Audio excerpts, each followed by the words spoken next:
in 1959, Edward Teller, who was a world-famous physicist and referred to as the father of the hydrogen bomb, gave the commencement address at the University of Alaska at Fairbanks.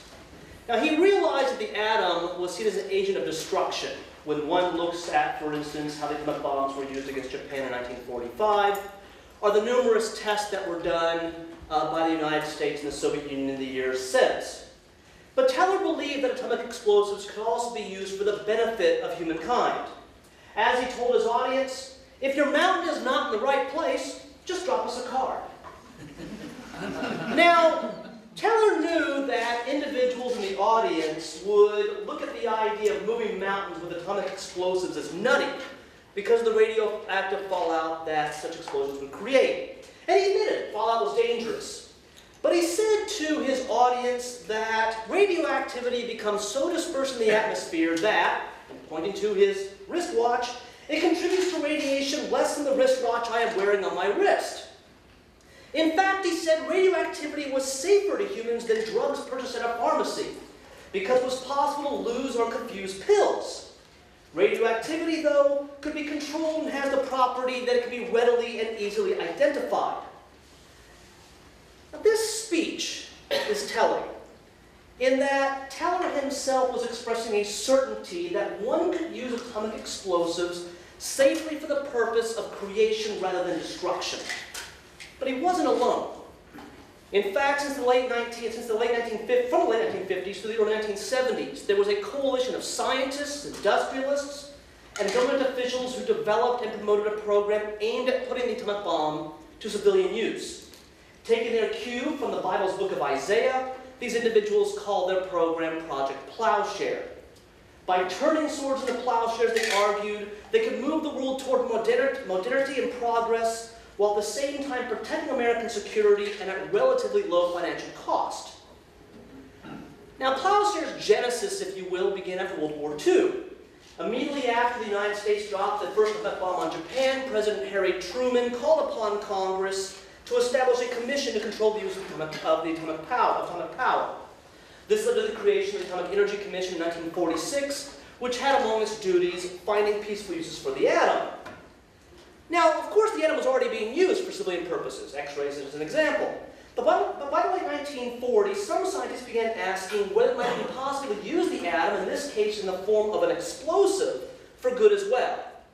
As early as 1950, Fred Rines, who was a scientist at the Los Alamos National Laboratory, which was one of the labs that helped create the atomic bomb, questioned if one might use nuclear explosives for mining or other underground activity. For in so doing, because the explosion would take place underground, the radioactivity would remain trapped there.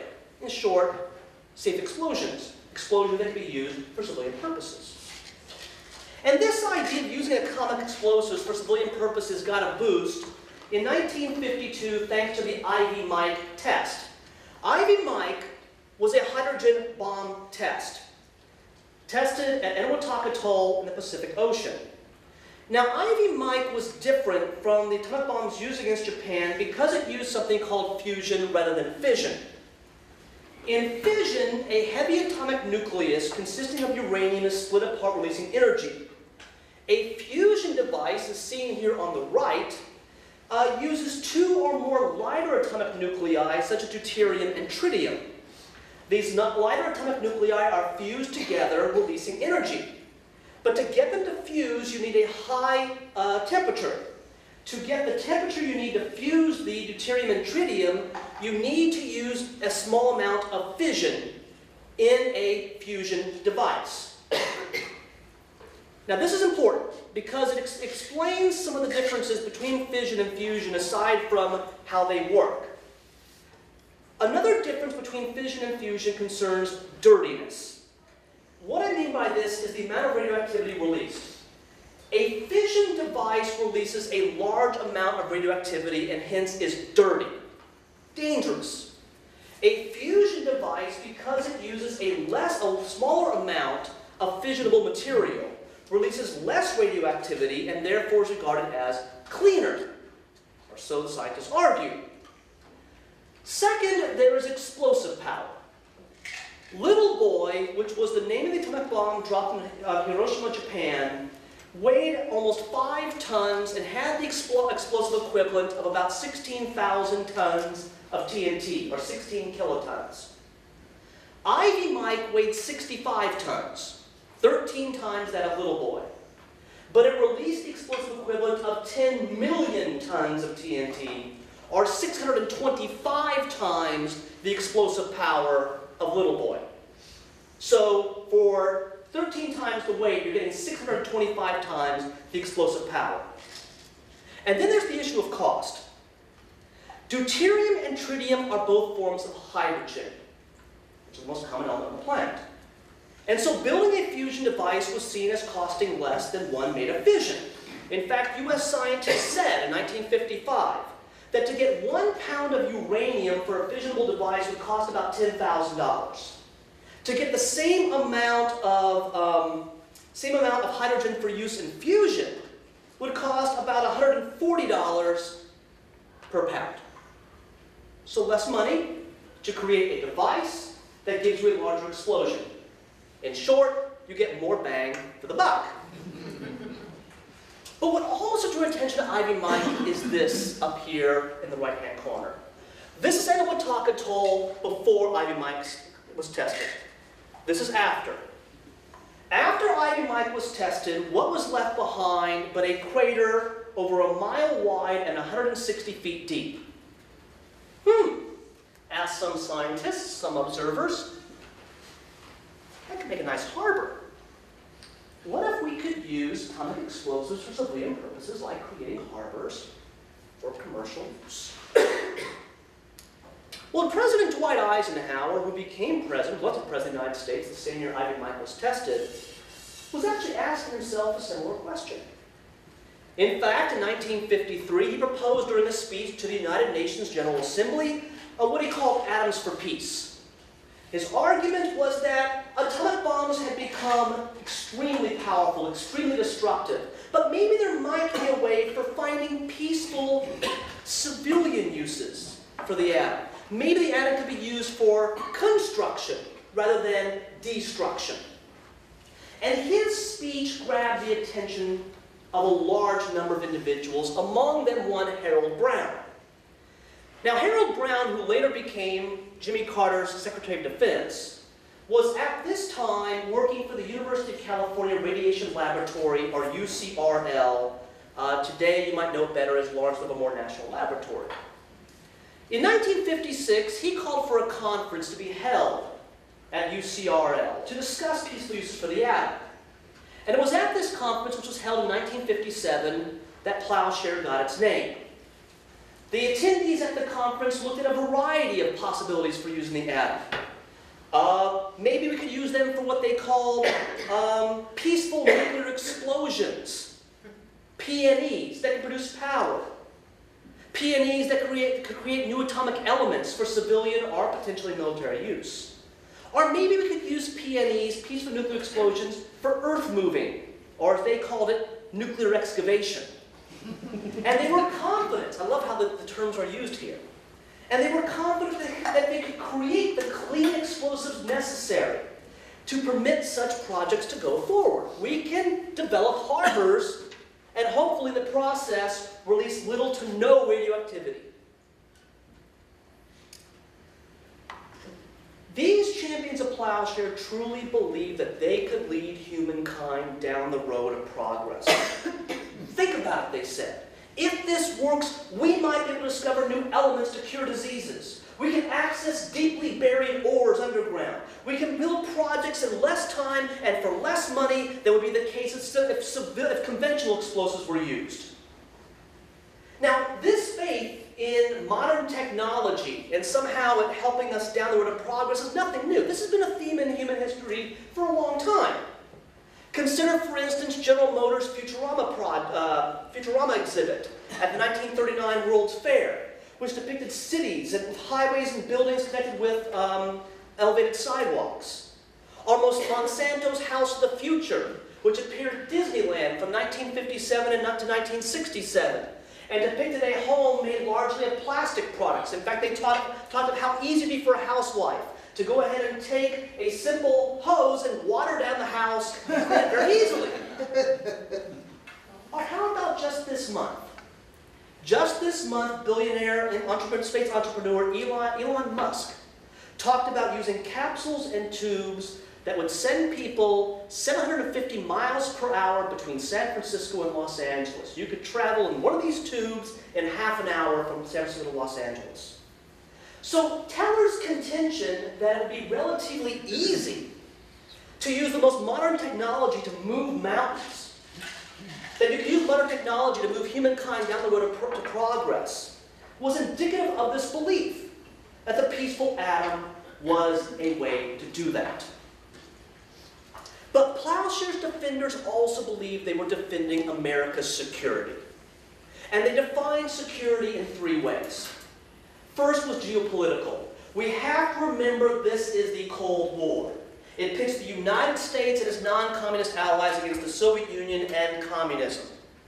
The fear was, and this was expressed by Teller and others, if the United States does not establish a program like Plowshare, the Soviets will. And if they establish it and are able to sell that technology to other countries, then who will those countries turn to for support for that technology? They'll turn to the Soviets.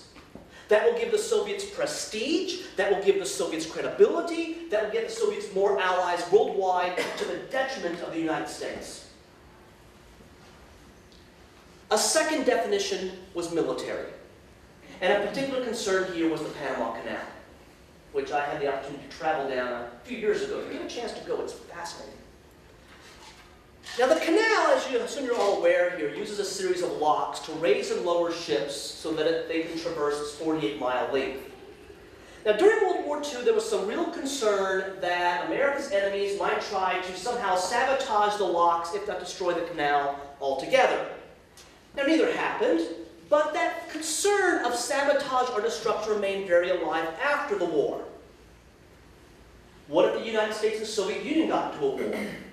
Would the Kremlin try to sabotage or destroy the locks and make the canal useless? What would that mean for American security, such as trying to send warships from the Atlantic to the Pacific or vice versa? Or what about the Panamanians themselves? We have to remember the Panama Canal was built thanks to a treaty signed between the U.S. and Panama in 1903. That treaty gave the United States a strip of land, Panama Canal Zone, in perpetuity. Well, that language, those words, in perpetuity, became a thorn in the side of many Panamanians who thought the idea of part of their country being controlled by the United States forever was an infringement upon Panama's sovereignty. And there was indeed growing anger, growing frustration over the fact that here is America controlling Panamanian territory, or was regarded as, by Panamanians, as their territory. Well, what if the Panamanians became upset? What if their frustration led them to sabotage the canal or somehow try to damage the locks in one way or another? And then there's another issue involved, unrelated to the Soviet Union or Panama and the possible threats they posed to the canal. By the mid-1950s, there were over 300 ships that simply couldn't use the canal because they were too big, both commercial and military. Maybe it's time for us to think about a new canal. One that can provide commercial and economic security for the United States, if not indeed, potentially, the world. And that ties in the third way in which security, or in which the defenders of Plowshare define security, economic.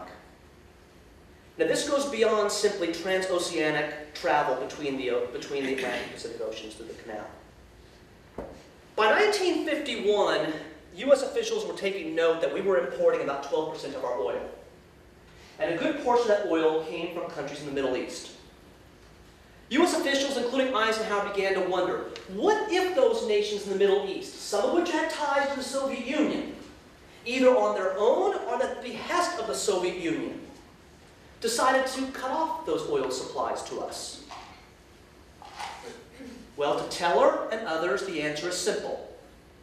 Let's bury atomic explosives deeply underground near previously inaccessible oil and natural gas deposits. The explosions will free up that oil and natural gas, make it accessible to American companies, to the American government, to the American consumer, and make us therefore less reliant on the Middle East. And this will be especially important if we can find those reserves of oil and natural gas, especially helpful, if we can find those reserves of oil and natural gas either in the United States or nearby, let's say, in Canada. Now, because they hold these beliefs so dear regarding the importance of plowshare both to human progress and security, plowshare's defenders would not accept dissent. To them, anyone who opposed the peaceful use program was not only anti-progress, but anti-American. Because if you are willing to stop a program designed to help America provide useful technology to other countries, if you're prepared to stop a program aimed at enhancing American prestige and security, well, then you've got to be a communist sympathizer, or at least a communist dupe. Now, plowshare would get off to a slow start, and largely that's because of money. When plowshare began in 1957, it was only given $100,000 in its budget. But that budget increased fairly rapidly. 1959, it got $3 million. 1960, it got $6 million. But there was still less than what the Atomic Energy Commission and Livermore Laboratory wanted. To give you one example, in 1960, when they got $6 million, this was $5 million less than what the AEC and Livermore had wanted. Well, part of the reason for this is President Eisenhower wants to keep a tight budget. Doesn't want to spend lots of money if he doesn't have to. But there's another reason why plowshare is being constrained. By 1952, it is not just the United States and the Soviet Union which have tested atomic explosives. The British have as well. And this testing of atomic weaponry by the United States, Soviet Union, and Great Britain had generated both a domestic and an international movement calling for the cessation of such testing because of the radioactivity they released into the atmosphere that could affect human beings as well as flora and fauna. Now, if some scientists like Brown and Teller were preaching the possibilities of the atom, there were others who were saying just the opposite. And probably the most outspoken was the chemist, the physical chemist Linus Pauling. In 1955, Pauling had shocked a television audience when he said that fallout caused cancer. 2 years later, just before Great Britain tested its first hydrogen bomb, he said that 1,000 people would die for every megaton of power that bomb released. A number of organizations, some of them new, some of which had been around in existence had been around for quite some time, joined Pauling and other dissenters. Among them, the Women's International League for Peace and Freedom, the Committee for a Sane Nuclear Policy, and the Campaign for Nuclear Disarmament. Well, in 1958, the Soviet Union decided to unilaterally stop testing. Now, in part, this was to garner itself good propaganda, because here's this movement internationally to stop testing, and it makes it look like as though the Soviet Union is answering that call to stop testing. It gives them a nice little boost propaganda-wise. But this was also going to put pressure on the United States, because if the United States would then found itself the target of ending tests as well, then the United States would have trouble modernizing its own weapons program. In short, what the Soviets want to do is not only get themselves good press, they want to force the United States to stop its own testing, which will then make it hard for the U.S. to improve its own weapons. And in fact, Eisenhower came under intense pressure to stop testing. Now, some people, including Teller and the AEC's chairman, Lewis Strauss, urged Eisenhower, don't stop the tests. We need the tests to modernize our weapons. Plus, you can't trust the Soviets. If we stop testing as well, you know what's going to happen? We'll abide by the moratorium on testing. We'll stop our tests. Those Soviets, they'll cheat. Can't trust them. Eisenhower, though, decided to have no choice. A, I'm under intense domestic pressure. But B, he was told by his science advisors, don't worry. If the Soviets do cheat, we can get the evidence using our technology. So in 1958, Eisenhower agreed to join the moratorium on testing. Talks began underway shortly thereafter, aimed at achieving a nuclear test ban between the United States, Soviet Union, and Great Britain. It's impossible to conduct tests aimed at promoting the peaceful use of the atom if the president won't allow the test to happen. He won't allow the test to happen. Doesn't mean he's going to say you can't plan. In fact, Plowshare's defenders decided, well, if we can at least plan for tests, let's plan a variety of tests to prove the wide variety of possibilities for the peaceful atom. And they came up with 3 projects. One called Oil Sands, one called Gnome, and one called Chariot. Oil sands would use a 100 kiloton atomic explosive buried deeply underground in an area that's been in the news a lot recently. The Athabasca sands up here in Canada. The idea was this. Richland Oil Company owned a large amount of land up here. And Richland Oil Company said, using conventional means, we can only access about 10% of the oil in the sands. So let's bury an atomic explosive deeply underground near or within these oil sands. When the explosion goes off, because it's buried underground, it will not release radioactivity in the atmosphere, so that's good. Meanwhile, the explosion itself will create a hole underground, or as they called it, a chimney. That explosion will fracture rock in the sands. The heat of the explosion will melt the oil that's in those tar sands, in the oil sands. The oil, which is now melted, will float into that hole, into the chimney, and then all you have to do is send a pipe down and pump it up to the surface. Very simple. Project Gnome was planned for southeastern New Mexico. Now it would also be an underground test, and it had a variety of purposes. Among them, to see if we could generate heat from a nuclear blast that could be used to generate power. Can you generate heat and then maybe use that for steam to create power? And to see whether we could develop new isotopes for civilian use. The most important of the 3 was this one, Project Chariot. Project Chariot was both an end in itself and a means to an end. Now, the original plan called for using 2.4 megatons of explosives. This was later reduced to 460 megatons, and then 460 kilotons, and then 280 kilotons. But the idea remained the same. Build a harbor up here in northwestern Alaska near the town of Point Hope. It was an end in itself in that it was designed to prove that you could indeed use atomic explosives to create a harbor. But it was also a means to an end. This outline here was the original plan for Chariot, the 2.4 megaton plan. This here was the plan when it was reduced to 480 megatons. 3 small blasts to create a channel, 2 larger blasts to create the harbor itself. If you're going to build a canal somewhere in Central America, what you're going to need to do is to find out what happens when you place nuclear explosives near one another. Will they create 3 separate holes, or will they actually create a channel? If they create a channel, well, that's very useful data when building the canal. If they don't create a channel, well then, at least that provides you some data in terms of building a canal somewhere in or near Panama. And indeed, of all the suggestions for the peaceful use of the atom, it was the Isthmian Canal project that took center stage for most of Plowshare's life. Plowshare's proponents believed that a sea-level canal made the most sense because it was the most feasible of all of the projects they looked at.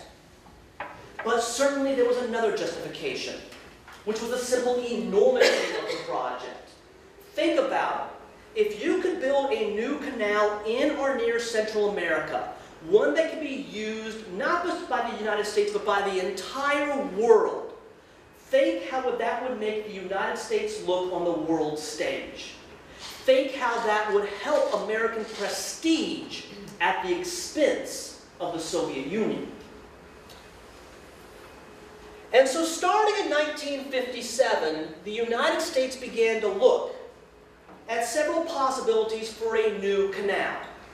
Now there's one thing I need to say about this canal, and I need to go back to an earlier PowerPoint here. This would not be a lock canal. This would be a sea level canal. Why sea level? Well, if you have a sea level canal, you don't have to worry about any locks. No locks you have to worry about being sabotaged or destroyed. And let's just say that there is an attempt to sabotage a sea level canal. Well, because you have no locks to worry about, because it is sea level, it's much easier to repair. Indeed, believe plowshare supporters, not only would a sea level canal, if built, be easier to repair, not only would it be easier to rebuild, but it could take the largest ships in the world. I just told you there are 300 ships that couldn't use the canal. Think about it. What if we could build a canal, let's say, 1,000 feet across and at least 60 feet deep with atomic explosives? The largest ships in the world could use it.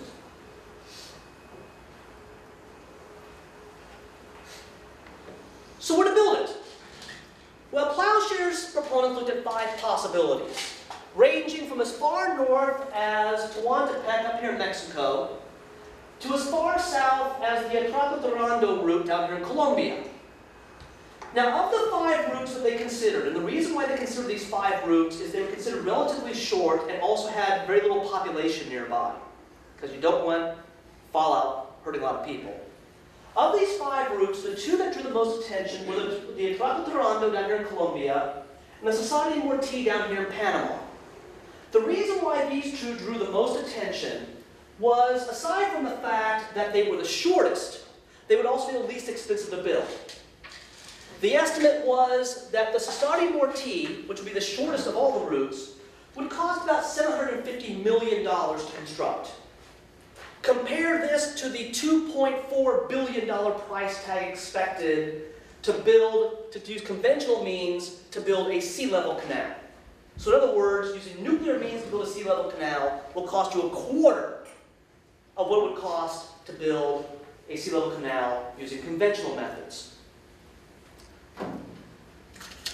Now, there is one important point I need to make before I continue with the story here.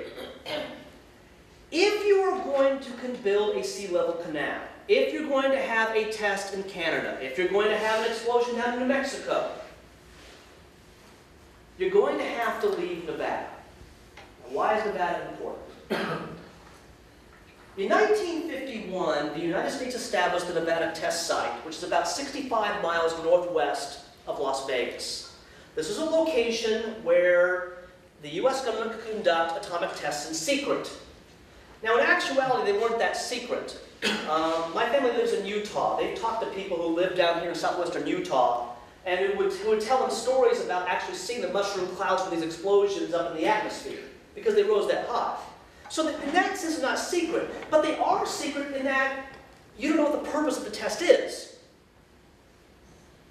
Well, to have Project Oil Sands, or NOAA, or Chariot, you're going to have to leave Nevada. You're going to have to leave this top secret test site and go to an area where you're certain to face greater public scrutiny. This is vitally important, because this is exactly what happens. The Canadian government, for instance, says, we are not going to let oil sands take place. There are these nuclear test ban talks going on right now between the United States, Soviet Union, and Great Britain.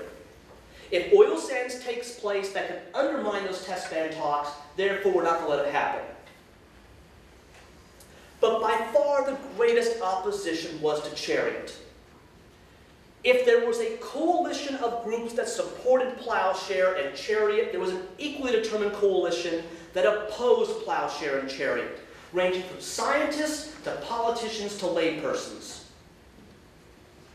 For instance, during the planning for Chariot, the Atomic Energy Commission decided to hire a group of scientists, many of them from the University of Alaska, to conduct bioenvironmental studies. What they're trying to figure out is, if we have this explosion and create this harbor, will it release radioactivity that could harm humans, animals, or plants in the area? Well, these scientists begin to do their investigation and find, yeah, it will. These scientists who were hired by the Atomic Energy Commission actually turned against the Atomic Energy Commission, turned against Chariot. And there was equally strong opposition outside of these scientists in Alaska. Probably the strongest opponent was this individual on the left, Barry Commoner. Barry Commoner was a plant physiologist in Missouri. He was also the founder of the Committee for Nuclear Information, or CNI. One thing that had been learned about atomic explosives was that one of the isotopes released in a fission explosion, or by fission, was something called strontium-90. Strontium-90 has a half-life of nearly 29 years. It has a chemical composition similar to calcium. So what happens is, strontium-90 accompanies calcium into the body, where it can get into the bones and cause cancer. It was well known by this time, by the late 1950s, early 1960s, that people who lived in Alaska had more strontium in their bones than people who lived in the lower 48 states. Well, Commoner, being a plant physiologist, and by doing additional reading, reached the following conclusion.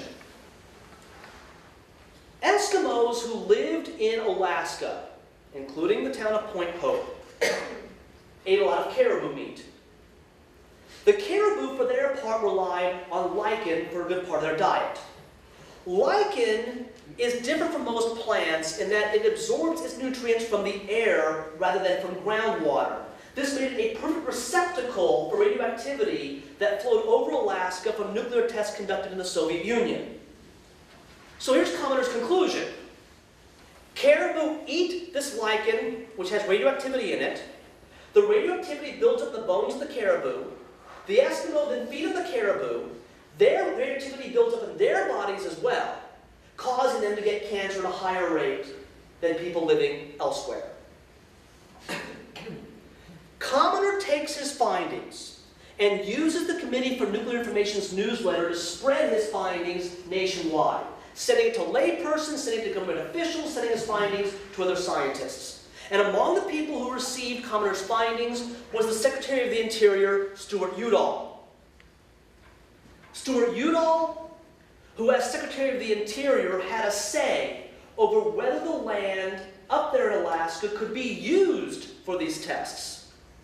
Stuart Udall, who himself had a very strong reverence for Native Americans and a very strong desire to protect the environment. Now, the Atomic Energy Commission and Livermore fought back in various ways. They sent officials to talk with the Eskimo and try to allay their concerns. Don't worry, nothing bad's going to happen to you. But when the Eskimo made it clear, we don't want this test, the AEC and Livermore turned around and now treated the Eskimos, or as they put it, the natives, with disdain. These were individuals who were anti-progress, who were anti-modern, who were undermining American security. And as for those scientists conducting those bioenvironmental surveys who have turned against the Atomic Energy Commission, they don't know what they're talking about either. Teller himself threw in those Cold War concerns, making it very clear, if we don't develop Chariot, the Soviets will. If we don't develop Plowshare, the Soviets will. Do we want to be behind the Soviets in the peaceful use program? And Project Gnome adds to the uproar. In 1961, the Soviet Union resumed nuclear testing. And President John Kennedy decided we should follow suit. And as part of this determination to resume nuclear testing, Kennedy gave approval to Project Gnome. This is a diagram of Project Gnome. It was a 5 kiloton explosive that was buried 1,200 feet underground in a shaft shaped like an L. Now the shaft was sealed. Granted, there are wires going up here from the explosive to the surface to be able to actually set the explosive off, but the round around the wires is sealed. And here was the idea. Here's what's going to happen. We're going to set Gnome off. The seals are here and here are going to hold. And in fact, the shaking from the explosive will cause additional dirt to fall into this part of the shaft, which will provide an extra seal, preventing any radioactivity from going to the surface. That was the plan. What happens? Well, when Nome is set off in December of 1961, rock does not collapse into this tunnel here. Radioactivity is able to follow up through the cables and get through the seals. In fact, so much radioactivity that officials at the blast site had to order reporters away. A local highway had to be closed down for several hours. And for months afterward, the Atomic Energy Commission had to bring in hay for livestock because for fear that the hay that was in the area was radioactive, was contaminated. News of this got out. And here are these individuals living up in Alaska asking themselves, my gosh, here are these scientists promoting plowshares saying nothing bad's going to happen, and yet something bad just did happen. And now they're talking about having chariot, which is not buried underground. And they're telling us nothing bad's going to happen? Forget it. Udall himself begins to ask himself the same questions. We really want to have chariot. Now, of course, the Atomic Energy Commission decides, I should say, of course, the Atomic Energy Commission decides, okay, fine. There's just too much opposition to chariot. The Secretary of the Interior, whose approval we need to actually set off the blast, is not approving this, is not going to approve this clearly. So let's just cancel it. But the Atomic Energy Commission does not say cancel chariot because of the opposition. Instead it says we cancel chariot because we got the data we needed from another test. A test that took place on the Nevada test site. It was called Sedan. It was the largest explosion on U.S. soil up to that point. It was a 100 kiloton explosive buried 635 feet underground at the Nevada test site. When it was set off, it left a crater 320 feet deep and 1,320 feet wide. Now, the Atomic Energy Commission said 95% of the radioactivity fell near where the blast took place. Perfectly safe, no big problems. That's what the Atomic Energy Commission said. People in Ely, Nevada, 200 miles away, could say to themselves, really? So much dust was kicked up from Sedan that in Ely, Nevada, 200 miles away, the dust was so thick they had to turn the street lights on in daytime. Measurable amounts of radioactivity went as far as the East Coast. But the Atomic Energy Commission made it very clear, we're not going to release that information. Instead, the public word was, things went just fine. Now, Sedan would be the last nuclear test the last plowshare test that Kennedy would authorize. After years of talks, in 1963, the Soviet Union, United States, and Great Britain signed a limited test ban treaty, which prohibited testing in the atmosphere, outer space, and underwater. And there's a provision here that I think is vitally important. It says that you cannot do tests if such explosion causes radioactive debris to be present outside the territorial limits of the state under whose jurisdiction or control such explosion is conducted. The key words are to be present. When is radioactivity present? Let's say the United States has a nuclear test in Nevada, and the radioactivity floats northward and goes over Canadian territory. If it is not measurable, is it present? This is the question. If the technology of the day cannot actually detect the radioactivity, then is it present? To the Atomic Energy Commission and Livermore Lab, it's not. And therefore, such tests are totally legal under this treaty.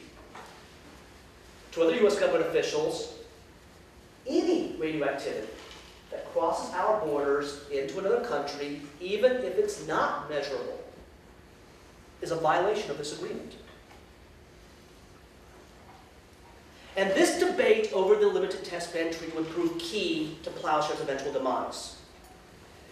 Kennedy's successor, Lyndon Johnson, took a strong interest in Plowshare, but he also understood the implications of this agreement.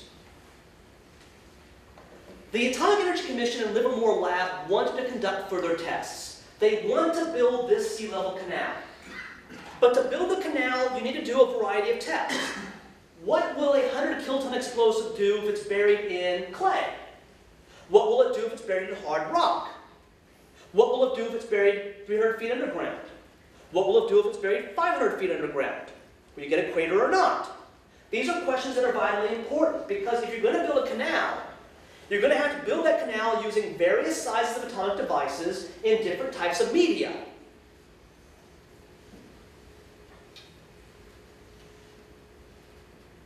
Indeed, a lot of them. The two routes that the Atomic Energy Commission and Livermore still were interested in fact the Johnson administration was interested in, were the Sardi-Morti and the Intrato-Turando, those two routes that I showed you on the map. The amount of explosive power that would be necessary to build either route was huge. To build the Sardi-Morti, the shortest of those two routes, would require 325 explosives totaling 310 megatons. To build the Intrato-Turando would require 610 explosive devices totaling 360 megatons. Ivy Mike was a 10 megaton test. Some of the explosives that would be required to build either route that I just talked about, some of those explosives would be 35 megatons in size. Now to plowshare scientists, no big deal. The radioactivity will fall near the blast site. But to other scientists and to some U.S. government officials, can we guarantee that? If we can't, if radioactivity crosses Panama's borders into, let's say, Colombia, then we have just violated the Limited Test Ban Treaty. We just violated international law. This is only one problem plowshare is facing, this definition of the LTBT. There's a second problem that plowshare is facing. It's unable, or the lack of, a clean explosive. President Lyndon Johnson approved 18 plowshare tests. Notice how many of them were designed to create a cleaner nuclear explosive. The overwhelming majority. Because you cannot have any kind of a construction project like a canal if you cannot guarantee the cleanest explosion possible, and therefore an explosion that poses the least risk to violating the Limited Test Ban Treaty. Yet, every time they could not prove the ability to develop a truly clean device. Indeed, sometimes these tests provided unexpected results. Take this one, Project Palanquin. Took place in 1965. Project Palanquin was a 4.3 kiloton explosive buried 280 feet underground at the Nevada test site. The Atomic Energy Commission believed that based upon the size of the explosive and how deep it was buried, it would remain contained. Instead, what happened is it exploded and created a crater. These were unexpected results. This is not what the Atomic Energy Commission had planned for, forcing the Atomic Energy Commission to go back to the drawing board, which only slows down the progress in developing explosives that can help you build a canal. Now, the last thing you want to do is try to build a canal and have the explosive do things you don't want. And there's one final problem plowshare is facing, and that's simply, well, it's an easy one, money. Johnson has an interest in plowshare, but he has an even greater interest in the Great Society, a series of programs that are designed to fight poverty. He's having to worry more and more about the Vietnam War. And he wants to do it all without raising taxes. Well, it became clear to Johnson you cannot have both guns and butter and not raise taxes at the same time. Something has to give. And plowshare found its budget cut over and over and over again. You cannot develop the devices, let alone have the tests, without the money. So what happens? A commission had been established in 1964 that was designed to look into whether it was possible to build a sea level canal using nuclear explosives. That commission had a deadline, a reporting deadline of 1968, but that was delayed to 1970. By 1970, that commission reported to the president, we have not been able to conduct enough tests to prove for certain whether we can feasibly build a canal using nuclear explosives. With that, the idea of using nuclear explosives for creation of a sea level canal was dead. Indeed, virtually every other idea for using plowshare died out. Proposals for mining had seen little or no progress, in part because industry showed little or no interest. The creation of new elements and isotopes had become a dead end. There was talk of using underground nuclear explosions to create gas storage facilities. In fact, Columbia Gas Company talked about working with the Atomic Energy Commission in what became known as Project Catch, which was to create an underground natural gas storage facility in central Pennsylvania. Well, that went nowhere, in large part because people living in the area said, we don't want it. It was interesting, by the way, just as the Atomic Energy Commission referred to the Eskimos as natives, once again, they talked about how the natives up there in Pennsylvania are stopping us. Again, anti-progress, anti-modern, primitive, simplistic people. But there's still one possibility. One possible use. Hope.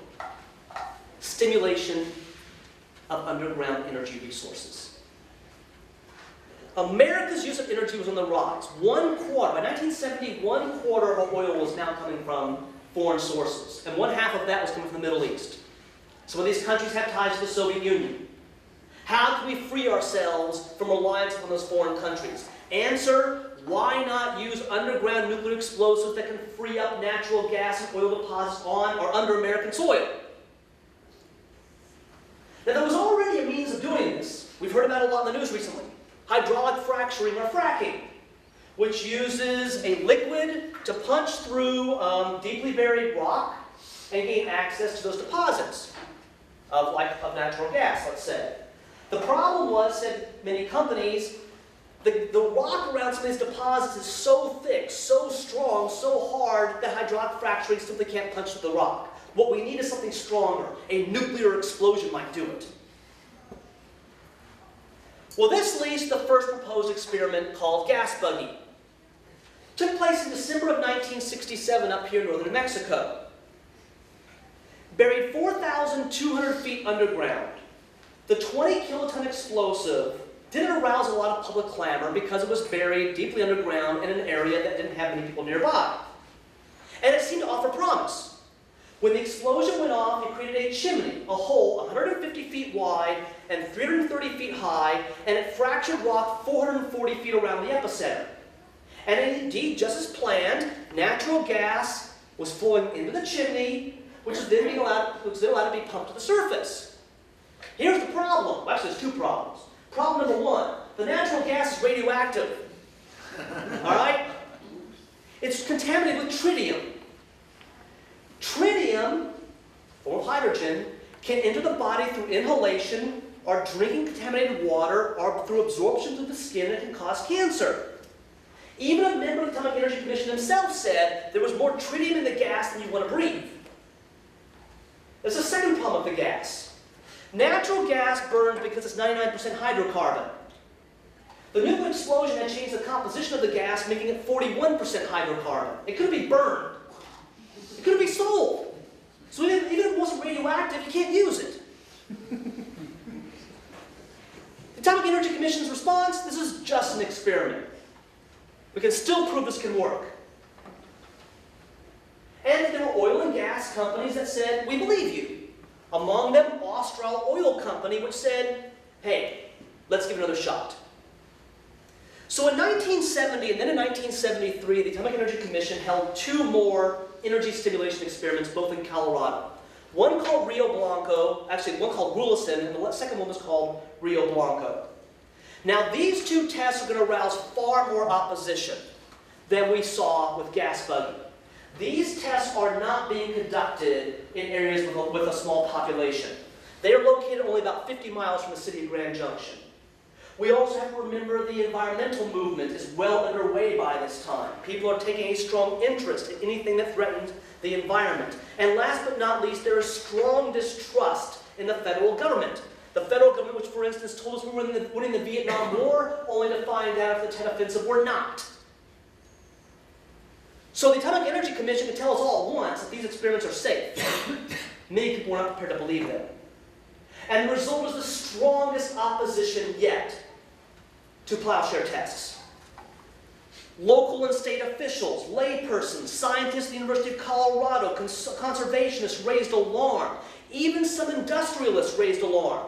The oil shell company, Tosco, said, we don't want these tests because it's going to damage our investments. Glenn Seaborg, who was now head of the Atomic Energy Commission, said we had not anticipated this kind of reaction.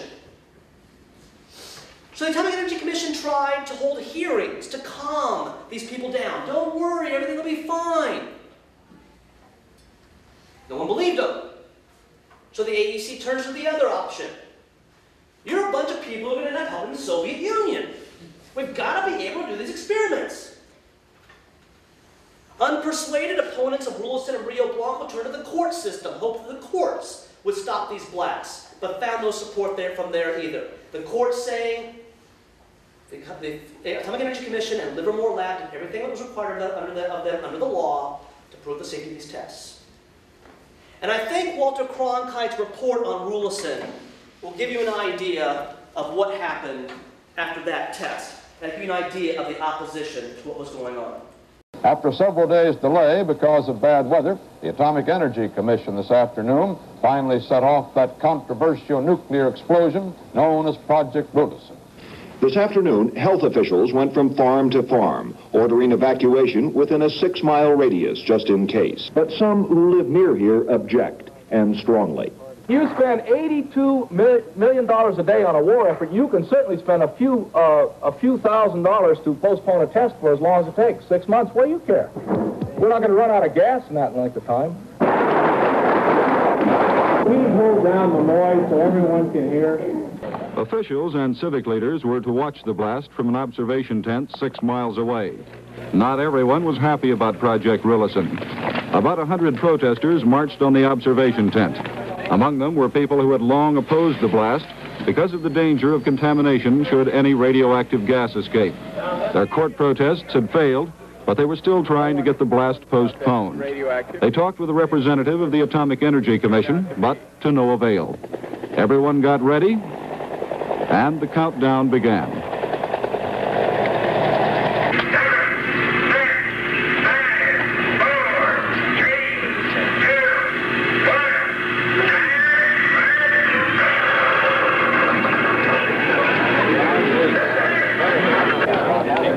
Shook like jelly, there was a muffled sound, and rocks and dirt broke loose from surrounding mesas.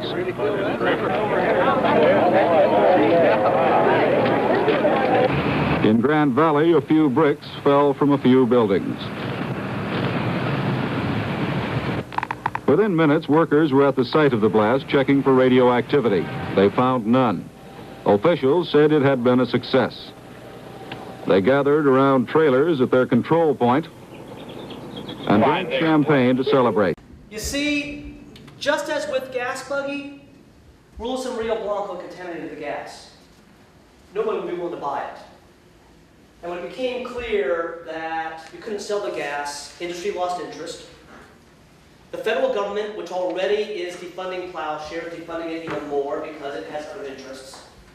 And that Rio Blanco blast of 1973 would prove to be the last blast of the last plowshare experiment. After 27 tests and $180 million, taxpayer money, plowshare came to an end. It did it. Plowshare was defunded, but it still remained alive in several respects. First of all, there's the fact that you can go and see where some of these tests took place. You can go to the Rulison blast site and see exactly where it took place. There are plaques at where Rulison, Nome, Gas Buggy, and Rio Blanco all occurred. The Sedan Crater in Nevada is one of the most popular tourist sites today in that state. But more disconcerting is the radioactivity that exists. The Department of Energy conducted cleanup at the Gas Buggy, Rulison, and Rio Blanco sites, but even the Department of Energy is not certain that it was able to adequately clean up those sites.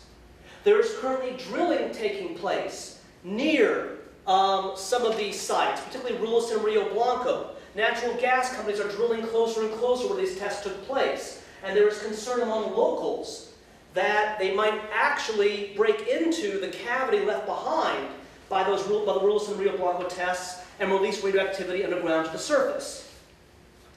And finally, the idea of using nuclear explosives still remains alive in some quarters. I think you know what this picture's of.